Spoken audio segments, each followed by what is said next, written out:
जय हिंद। आज हम बात करेंगे भारतीय रेल के बारे में। भारतीय रेल जो एक समय में सबसे ज्यादा प्रॉफिट मेकिंग ऑर्गेनाइजेशन हुआ करती थी, जिसका इंडिया के डेवलपमेंट में एक मेजर कंट्रीब्यूशन था।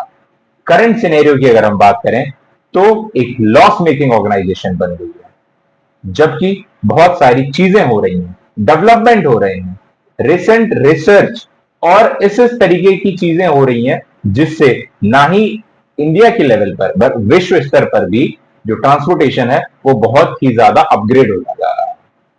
आज हम विस्तृत तौर पर जानेंगे भारतीय रेल की व्यवस्था और इसको लचर जो किया जा रहा है वो किन सारी योजनाओं और पॉलिसीज की वजह से किया जा रहा है। सबसे बड़ा और मेजर पॉइंट हम समझेंगे वो है रेल दुर्घटनाएं। पर ईयर का अगर एवरेज निकाला जाए तो लगभग 39 टू 40 रेल एक्सीडेंट्स हो रहे हैं। हालिया के कुछ ईयर्स में ये रेशियो कम हुआ है, क्योंकि रिसर्च बहुत ज्यादा हो रही है, अपग्रेड बहुत अच्छी तरीके से नेशनल और इंटरनेशनल लेवल का रेल सिस्टम हो रहा है।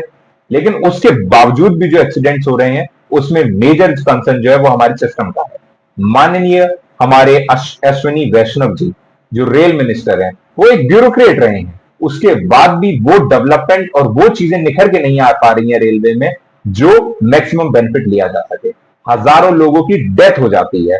करंट एग्जांपल लीजिए, 18 जुलाई को ही एक बड़ा रेल हादसा हुआ है गोंडा में। और बात किया जाए तो 5 रेलवे के अभी रेल हादसे हो चुके हैं इस ईयर में।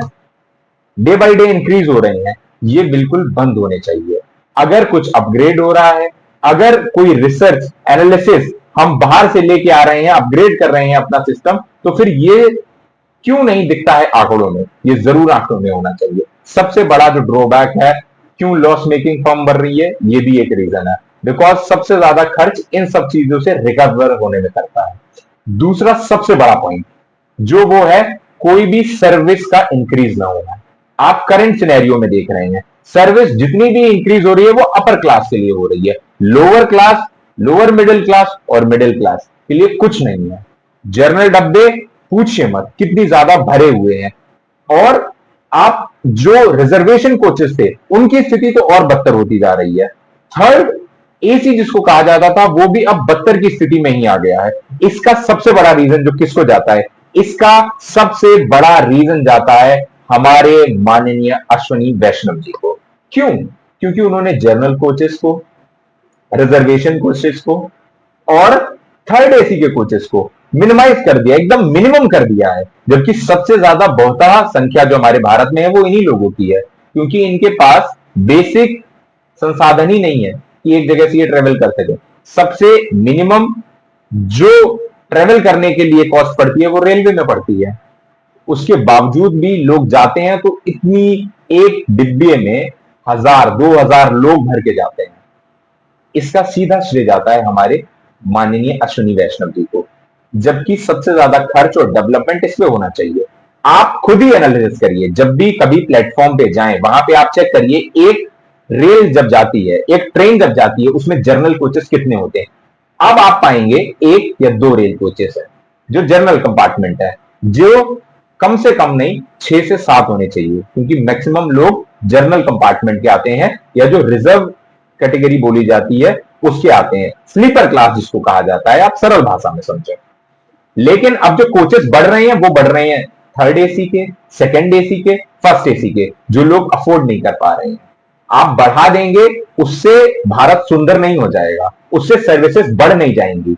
जो डिमांड है उसको आपको बढ़ाना है। लोग उस लेवल पे अपने आप को आगे अपग्रेड करेंगे और वो सहज भी महसूस करेंगे कि हाँ भाई, हमारी पॉकेट इतना अलाउ करती है, हम इतने तक जा सकेंगे।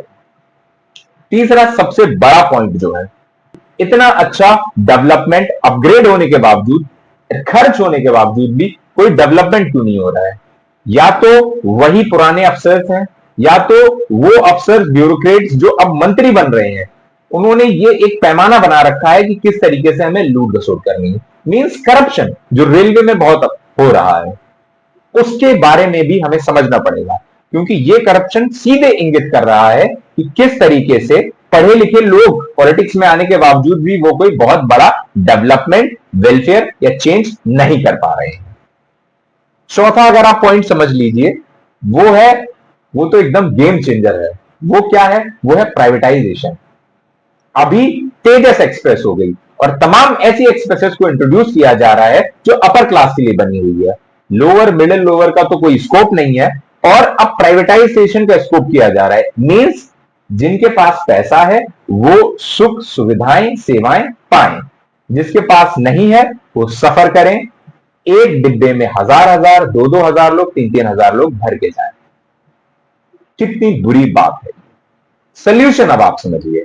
हम और आप इस सिचुएशन में कोई मेजर सोल्यूशन नहीं कर सकते हैं।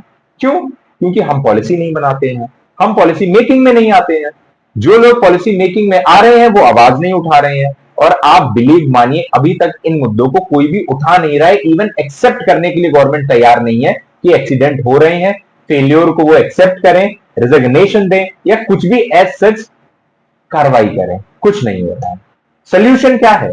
सोल्यूशन ये है कि हम लोग अपने मुद्दे उठाएं, अपने जो एमपी हैं उनसे ये बात रखें, अपने एमएलए से बात रखें कि हमारे लोकल में जो प्लेटफॉर्म है उसमें ये सुविधा होनी चाहिए।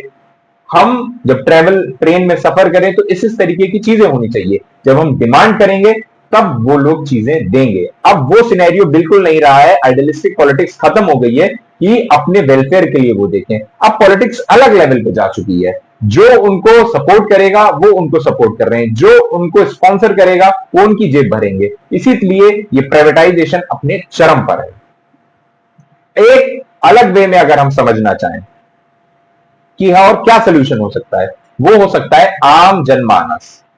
जितने भी मिडिल क्लास लोअर मिडिल, सब लोगों को संगठित होना पड़ेगा, अपनी आवाजें उठानी पड़ेंगी सोशल मीडिया पर। जब भी आप कभी रेल सफर करें उसको जरूर टैग करें, रेल मिनिस्टर हो गए या जितने भी संबंधित अधिकारी और ऑल, ताकि वो ये बात समझ सकें, उनको ये जागरूकता आए कि जनता की नीड क्या है।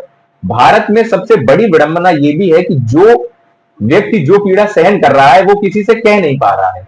जब आप कहेंगे सरकार भी बदलाव करेगी, अधिकारी और सब लोग ये बात समझेंगे।